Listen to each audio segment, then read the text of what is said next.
يا أيها الذين آمنوا ادخلوا في السلم كافة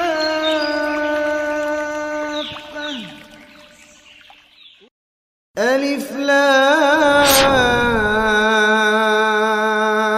را تلك آيات الكتاب المبين إنا أنزلناه قرآنا عربيا لعلكم تعقلون.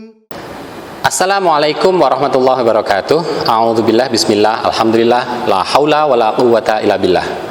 Pemirsa Rois TV yang berbahagia, alhamdulillah sudah cukup banyak yang mengerti, yang sudah menyampaikan kepada kami belajar bahasa Arab ternyata begitu mudah. Nah, untuk itu silahkan disampaikan, di-share ke teman-teman yang lain, ke keluarga kita, dan dipraktekkan. Jadi bahasa harus kita praktekkan seperti halnya kita membaca Al-Quran. Mudah-mudahan nanti perlahan-lahan kita mengerti apa yang senantiasa kita ucapkan dalam ibadah dan kita baca dalam Al-Quran. Pada kesempatan kali ini melanjutkan sesi sebelumnya, kita belajar tentang kepemilikan. Yang pertama alhamdulillah sudah kita pelajari. Hari ini silahkan nanti dibuka pada tipe yang kedua.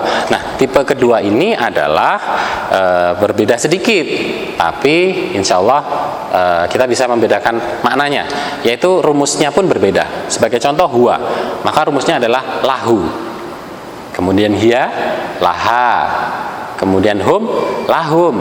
Jangan lupa dilihat dalam modulnya. Nah, bagaimana cara penerapannya? Ada dua, ya. Jadi tipe 2 ini ada dua. Yang pertama, ketika lahu kita tempatkan di depan benda, maka kita berikan langsung contohnya saja. Lahu kitabun, mempunyai makna dia mempunyai buku atau milik dia sebuah buku. Nah, ketika kita balik maka berbeda makna. Dan seperti yang kita ketahui, ketika kita membuat jumlah ismiyah dan dia diawali dengan benda atau benda biasanya, maka ditambahkan al. Maka al kitabu lahu. Nah, artinya bagaimana? Al kitabu lahu. Artinya adalah buku itu miliknya.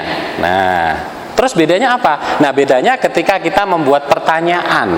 Apa beda antara yang pertama dan yang kedua? Nah, yang pertama, kira-kira ketika kita berbahasa Indonesia, dia mempunyai buku.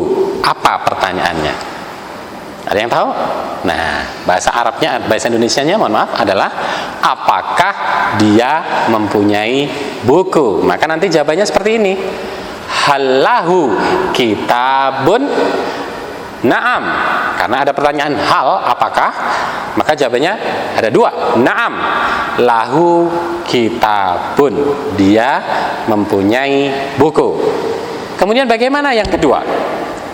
Dengan jawaban al-kitabu lahu bermakna buku itu milik dia. Kira-kira apa pertanyaannya? Tentunya pertanyaannya juga berbeda. Nah, kalau yang pertama halahu kitabun, maka yang kedua pertanyaannya adalah liman al-kitab atau liman hadzal kitab, liman dzalikal kitab, milik siapa buku ini? Maka jawabannya al-kitabu lahu, buku itu milik dia. Kalau perempuan cukup diganti laha, buku itu milik dia, al-kitabu laha. Kalau milik mereka al-kitabu lahum. Nah, berbeda dengan yang di atas. Allahu kitabun, apakah dia mempunyai buku? Naam lahu kitabun. Nah, bagaimana selanjutnya ketika orang kedua? Cukup diganti rumusnya. Ada di dalam modul. Halaka kitabun, apakah kamu punya buku? Naam. Maka jawabannya adalah orang pertama. Li kitabun, ya saya mempunyai buku. Halaki kitabun, naam li kitabun. Halakum kitabun, apakah kalian mempunyai buku? Naam lana kitabun. Nah, sangat berbeda. Insya Allah langsung bisa kita terapkan. Untuk itu para pemirsa sekalian, ada latihan soal juga di dalam modul kita. Silahkan dicoba. Ketika tidak bisa boleh bertanya melalui WhatsApp grup kita, boleh interaktif di sana ataupun di komentar YouTube. Kemudian yang kedua, jangan lupa kita menambah kosakata kita agar bukan hanya kitab, nanti bisa juga fulus, bisa juga sayyarah, bisa juga zaujah, bisa juga bintun dan lain sebagainya. Saya kira mudah-mudahan sangat mudah dimengerti, dan jangan lupa ketika pengen tahu, kesempatan buat kita untuk bertanya. Untuk itu pemirsa Rois TV, jangan lupa insya Allah beberapa sesi lagi kita juga akan ada kuis yang lebih bervariatif, mudah-mudahan hadiahnya akan lebih besar. Untuk itu silahkan like, subscribe, komentar, dan kita share sebanyak mungkin agar hadiahnya semakin besar dan semakin banyak. Demikian dapat kami sampaikan, mudah-mudahan bermanfaat. Billahi taufik wal hidayah. Assalamualaikum warahmatullahi wabarakatuh.